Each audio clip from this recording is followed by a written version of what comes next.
मारवाड़ के इतिहास में अब तक हमने राव मालदेव जी के बारे में कुछ बेसिक इंफॉर्मेशन इकट्ठी की है। राव मालदेव जी के बारे में अब तक हमने क्या पढ़ा है?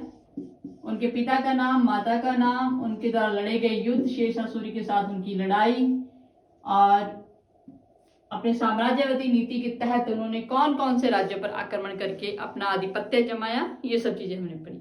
तो अब हम रेगुलर करेंगे राव मालदेव जी की वैवाहिक जो जीवन है उसके बारे में। ये टॉपिक बहुत ही इंटरेस्टिंग है, तो स्किप मत करना। विवाह कब हुआ था? 1536 ईस्वी में। इनका विवाह, वैसे इनकी और भी पत्नी थी, झाली रानी स्वरूपदे थे, पहले आपको मैंने बताया था। तो इनका 1536 में जो विवाह हुआ था उमादेव भटियाणी के साथ हुआ था। उमादेव भटियाणी भाटी थे ये, और किनकी पुत्री थे ये? लूणकरण भाटी जैसलमेर की।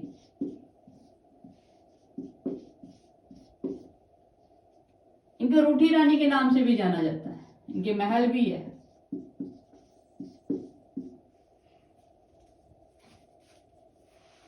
जब राव मालदेव जी जैसलमेर पर चढ़ाई करने की योजना कर रहे थे, उस समय लूणकरण भाटी को ये फिक्र थी कि मेरा साम्राज्य अब तो हाथ से जाएगा। तो उन्होंने एक योजना बनाई। योजना ये थी कि उन्होंने अपनी पुत्री उमादेव भटियाणी का जो विवाह का प्रस्ताव था वो राव मालदेव जी के लिए भेजा। उमादेव भटियाणी बेहद खूबसूरत राजकुमारी थी। इनकी खूबसूरती के चर्चे राज्य में आसपास हर जगह थे। तो मालदेव जी तो खुश हुए भी, इतनी खूबसूरत राजकुमारी मुझे पत्नी के रूप में मिल रही है, तो वो इस प्रस्ताव को स्वीकार कर लेते हैं। लेकिन लूणकरण भाटी की इस विवाह करवाने के पीछे भी एक योजना थी। वो योजना ये थी कि वो राव मालदेव जी को सटाने का प्रोग्राम बना रहा था। वो ऐसे कि बारात लेके आएंगे, फेरों पर तो अकेले ही जाएंगे राव मालदेव। जब फेरों पर अकेले जाएंगे तब उन्होंने, लूणकरण भाटी ने सोचा कि फेरों पर मैं राव मालदेव जी को मार डालूंगा। अब ये बात उमादेव भटियाणी जी को पता लगी कि मेरे भावी पति को तो मारने का प्लान कर रहे हैं मेरे पिताश्री, ये मैं कैसे होने दे सकती हूँ। होता ना भी, एक शादी होने वाली है लेकिन कहीं ना कहीं मन में सपने सजा लेते हैं, एक भविष्य देख लेते हैं विवाह के बाद के। तो वो इस चीज को स्वीकार नहीं कर पाई कि मेरे पिता मेरे पति की हत्या करें। तो उन्होंने राघव देव, एक दूत था राघव देव, इनके हाथ एक पत्र भिजवाया। पत्र भिजवाया मालदेव जी को। उस समय व्हाट्सएप तो थे नहीं, पत्र भिजवा दिया। पत्र भिजवाया मालदेव जी। मालदेव जी बड़े खुश हो गए, भाई इतना प्रेम, पत्र भिजवाया विवाह से पहले। जब पत्र मालदेव जी ने पढ़ा तो उसमें ये लिखा था कि आप सचेत होके आइए, क्योंकि पिताश्री आपको सल्टाने का प्रोग्राम कर रहे हैं। तो मालदेव जी हो गए रेडी, अलर्ट हो गए। वो कुछ अपने सामंत सरदार जो विश्वसनीय थे उनको लेकर गए, उनके साथ पहले मीटिंग की, उनको बताया भी ये चीज है। तो उन्होंने कहा कोई बात नहीं उस्ताद, आप चलिए, आपका विवाह करवा के ही लाएंगे हम वापस। तो वो चले गए। जब फेरे हो रहे थे विवाह में, तो लूणकरण भाटी जब भी उठकर अंदर जाने की कोशिश करता तो उसके अंगरक्षक जो राव मालदेव जी ने अपने साथ जो बंदे, जिनको पता था ये क्या हो रहा है, उन्होंने उनको रोक लिया। जैसे तैसे विवाह संपन्न हो गया। लेकिन विवाह की पहली रात ही उमादेव भटियाणी जी अपने पति से नाराज हो गई और पूरी उम्र रूठी रही, और रूठ कर वो तारागढ़ दुर्ग में रही। कहाँ रही? तारागढ़ दुर्ग। अब ये रूठे क्यों थे ये मैं आपको बताती हूँ। इनकी पहले हमारे जो राजकुमारियां शादी करके जाती थी, उनके काम धंधा करने के लिए, उनके जो काम होते थे उन्हें करने के लिए ना दासियां भेजी जाती थी। साथ दासियां भेजी जाती थी। इनकी एक दासी थी, उसका नाम था भारमली। भारमली जब छोटी थी ना, ये लूणकरण जी को कहीं से मिली थी। इन्होंने अपनी पुत्री की तरह ही भारमली को पाला था। तो ये दासी थी उमादेव भटियाणी की, और सहेली भी थी अच्छी। ये भी इनके साथ गई थी। विवाह हुआ था, अपने दोस्त मित्रों के साथ एंजॉय कर रहे थे। राव मालदेव जी शराब वगैरह पी रही थी, नशे में पूरे धुत थे। उमादेव भटियाणी जी काफी देर वेट करते रहे, नहीं आए राव मालदेव जी। तो उन्होंने भारमली को भेज दिया। भारमली जब उनको बुलाने गई और काफी समय तक वापस नहीं लौटी, तो उमादेव भटियाणी जी स्वयं गए। तो उन्होंने देखा, तो वो उस सिचुएशन को देखकर उन्होंने अपने पति से रिश्ता तोड़ दिया। राव मालदेव और उनकी दासी भारमली के भी संबंध बताए जाते हैं। राव मालदेव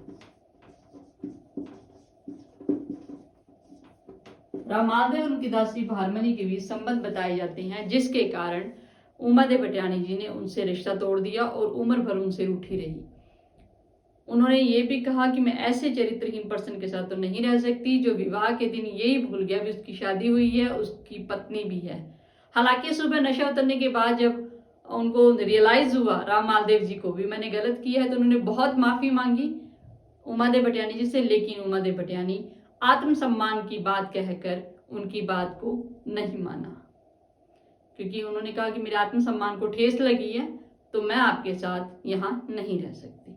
इसके बाद राव मालदेव जी ने रानी उमादेव जी को मनाने की बहुत सारी कोशिश की, लेकिन वो नहीं माने। तो जब रानी उमादेव जी कोसाना में रह रहे थे ना, उस समय राव मालदेव जी ने ईसर देव जी को भेजा। ईसर देव जी को इन्हें मनाने भेजा कर उस्ताद जी आप मना लोगे, आप ले आओगे, मुझे भरोसा है आप पर। तो ईसर देव जी कहते ठीक है मैं जाता हूँ। वो गए मनाने उन्हें उमादेव भटियाणी जी को। उमादेव जी कहते कहते मैं चली तो जाऊं, लेकिन अब लोग क्या कहेंगे, लोग तो मेरी बेइज्जती करेंगे। पहले तो तुम भी रूस के रहे, रूठी रही सारी उम्र, और अब आ गए, पहले तो मुंह मोटो कर रखे अब आ गया। तो ईसर देव जी का मेरी गारंटी, मैं बैठा हूं, आपका पूरा मान सम्मान किया जाएगा और आपसे राव मालदेव जी माफी भी मांगेंगे सबके सामने। तो उनके मनाने से जो रानी उमादेव जी हैं वो मान गए थे, आने के लिए तैयार हो गए। सूचना मिल गई आकर राव मालदेव जी को भी रानी जी आ रही हैं। तो जो राव मालदेव जी की दूसरी पत्नी थी जैसे स्वरूपदेव झाली जी, और भी पत्नियां थी, उनको ये हो गया भी अगर उमादेव जी आ गए तो वो पटरानी बन जाएंगे, तो हमारा क्या होगा, हमारी तो वैल्यू कम हो जाएगी, तो क्या करें। तो उस समय राव मालदेव जी के दरबारी विद्वान थे, दरबारी विद्वान उनका नाम था आशानंद। ये वैसे भी क्वेश्चन याद कर लेना, दरबारी जो विद्वान थे उनका नाम क्या था, आशानंद। तो इनसे इन्होंने सलाह मांगी, बाकी रानी ने भी क्या किया जाए। उनको कहा भी कुछ करो, आप कर सकते हो, हमारी तो वैल्यू खत्म हो जाएगी अगर रानी आगे पटरानी उनको बनाया जाएगा। तो आशानंद जी ने क्या किया, जब रानी उमादेव जी आए दरबार पर आ रहे थे, उनका स्वागत हो रहा था, पालकी में आती थी महारानियां पहले, तो जब वो आ रहे थे तो आशानंद जी बड़ी जोर जोर से एक दोहा बोलने लगे, मान रखे तो पीव रखे तज मान, दोए गंद ना बंद हो एक खंबे थान। यानी अगर तो तूने अपनी इज्जत रखनी है तो पति को त्याग दो, और अगर पति रखना है तो मान को त्यागना पड़ेगा, क्योंकि दो हाथी कभी भी एक खंबे के साथ बंधे नहीं रह सकते। इस दोहे को सुनकर रानी उमादेव जी वापस चले गई और फिर कभी भी जोधपुर वापस नहीं लौटे, और भारमली राव मालदेव जी के साथ उनके महल में रहने लगी। एक बार भारमली बहुत उदास थी, तो राव मालदेव ने कहा कि तुम इतने उदास क्यों हो, क्या तुम्हें घर की याद आ रही है। तो उसने कहा हाँ मुझे घर की याद आ रही है। तो राव मालदेव जी ने कहा जाओ अपने घर जाओ जैसलमेर। तो कहती क्या मुंह लेकर जाऊं, वहां की राजकुमारी का तो मैंने घर तोड़ दिया, लोग क्या कहेंगे। राव मालदेव ने कहा किसी की इतनी मजाक, तुम्हें कुछ कह दे। उन्होंने पहले से संदेशा भिजवा दिया कि भारमली को कोई कुछ नहीं कहेगा, वरना मुझसे बुरा कोई नहीं होगा। अब राव मालदेव जी का तो वैसे ही डर था, दहशत थी पहले से ही, उन्हीं के दहशत से, उनके साम्राज्यवादी नीति से डरते हुए तो उन्होंने अपनी पुत्री का विवाह राव मालदेव जी के साथ किया था। तो भारमली चली गई भी। अब जैसलमेर के राजकुमार थे वो पहले से विवाहित थे, लेकिन भारमली की तरफ अट्रैक्ट होने लगे। इसका मतलब भारमली बहुत ज्यादा खूबसूरत थी पहले, राव मालदेव जी अब उनके राजकुमार, वो उनकी तरफ मोहित होने लगे। तो जो उनमें से रानियां थी वो रानियों को टेंशन होगी, पहले तो इसने हमारी ननद का घर खराब कर दिया, अभी हमारा घर खराब कर रही है। तो उसमें से एक जो रानी थी वो कोटड़ा की थी, कोटड़ा, उसके रानी का भाई था बागा कोटड़िया। ये डाकू था, एक डाकू टाइप का, गरीबों का मसीहा ही था, अमीरों का लूटता, गरीबों में बांट देता। इसके पास मैसेज भेजा भी भाई आ जा, मुझे बड़ी प्रॉब्लम है। तो भाई क्यों ना आए बहन के बुलाने से, चले गए भाई। महल में आए तो उन्होंने रानी ने बताया कि भाई ऐसी बात है भी, ये पहले तो इसने हमारी ननद का घर खराब किया भारमली ने, अब ये हमारा घर खराब करने पर है। हमारे पति तो पूरी तरह से इन पर मोहित है। तो इन्होंने कहा कि बहन ऐसे करना, जब मैं सुबह जाऊंगा ना, बागा ने कहा कि सुबह मैं जाऊंगा तो इनकी एक रस्म होती है, जब भाई जाता है ना, जैसे आजकल भी कई घरों में होती है, जब भाई जाता है तिलक वगैरह निकाल के भेजते हैं वापस, जब बहन से मिलने आता है भाई। तो वो भाई कहते जब मैं तू तिलक लगाने की आप मत आना, भारमली को भेज देना। कहते ठीक है। घोड़े पे सवार होकर भाई जा रहे थे बागा जी, वेट करे, लोग कहते रुको भी अभी तिलक वगैरह तो करवा लो। तो वो जो रानी थी, पहले से प्लान था, तो उनको वो नाटक सा करने लगे, कहते मैं तो नहाई नहीं। तो भारमली तू जाया, अभी तू तिलक लगाया। कहते ठीक है मैं चली जाती हूँ। जैसे ही भारमली तिलक लगाने गई तो बागा जी ने हाथ पकड़ के उसे अपने घोड़े पे बैठा लिया और भाग गई।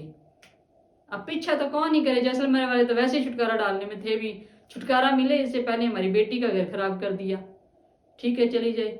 अब वो बागा और भारमली जब तक अपने ठिकाने पर पहुंचे, बागा जब तक उसको लेकर गया तब तक वो एक दूसरे से बेपनाह मोहब्बत करने लगे, एक साथ रहने लगे। अब ये बात जब मालदेव को पता चली, राव मालदेव को, कि पत्नी तो गई गई, दासी भी ले गया बागा, तो उन्होंने बड़ा गुस्सा आया। उन्होंने कहा सेना तैयार करो, हम युद्ध करेंगे, बागा से लड़ेंगे। तो लोगों ने समझाया भी राजा जी ऐसा थोड़ी ना, दासी के पीछे हम सेना लेके क्यों जाएंगे, लोग क्या कहेंगे, छोड़ो इस बात को। फिर राव मालदेव जी का चलो ठीक है कोई नहीं। तो बागा और भारमली एक साथ रहने लगे। लेकिन भारमली अति सुंदर थी। अब राव मालदेव जी से कहा राजे, तो राव मालदेव जी ने आसानंद जी को कहा, वही दरबारी विद्वान, कि जब उनको कहीं से पता लगा कि जब उमादेव जी आ रहे थे तब इन्होंने बड़ी ऊंची ऊंची आवाज में दोहे गए थे, तो उमा जी वापस चले गए। तो दरबारी विद्वान आसानंद जी को भेजा भारमली को लाने, भारमली को लाने। जब बागा को पता लगा कि दरबारी विद्वान आसानंद जी आ रहे हैं, तो वो उनकी बड़ा आदर सत्कार किया। उसके आदर सत्कार से आसानंद जी इतने ज्यादा खुश हुए, इतने ज्यादा इंप्रेस हुए कि वहीं रह गए, बागा जी के पास ही रह गए, आए नहीं वापस महादेव के पास।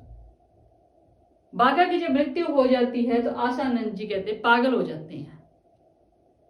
बागा के साथ भारमली सती हो गई, इनकी मृत्यु के बाद आसानंद जी पागल हो जाते हैं। आसानंद जी गली गली भटकने लग जाते हैं कि इतने बड़े विद्वान का ये हाल। तो अमरकोटा के एक राजा थे, कहाँ के, अमरकोट के। उनको जब पता लगा कि आसानंद जी ऐसे घूम रहे हैं तो वो अपने साथ ले गए आसानंद जी को, बड़ा उनकी सेवादार की, सब कुछ करते थे।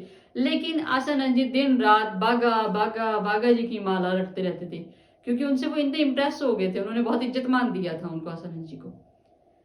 तो जो अमरकोट के राजा थे ना, उन्होंने इनके पोते को बुलाया, आसानंद जी के पोते को, मैं तुझे इतने पैसे दूंगा, आसानंद जी को एक दिन के लिए रोक ले, भी बागा जी ना करे, एक दिन चुप करा के दिखा दे। कहता ठीक है मैं ट्राई करता हूँ। पोता गया, दादाजी एक दिन के लिए रुक जाओ, काफी सारी दौलत मिल रही है, एक दिन बागा का नाम मत लो। तो आसानंद जी ने कहा अभी पॉसिबल तो नहीं है, कोशिश करूंगा, बड़ी कंट्रोल करके अपने आप को 1-2 घंटे तो रोका। लेकिन फिर बागा जी करने लगे। तो एक शिष्य के प्रति एक विद्वान का इतना प्रेम कहीं नहीं देखा था।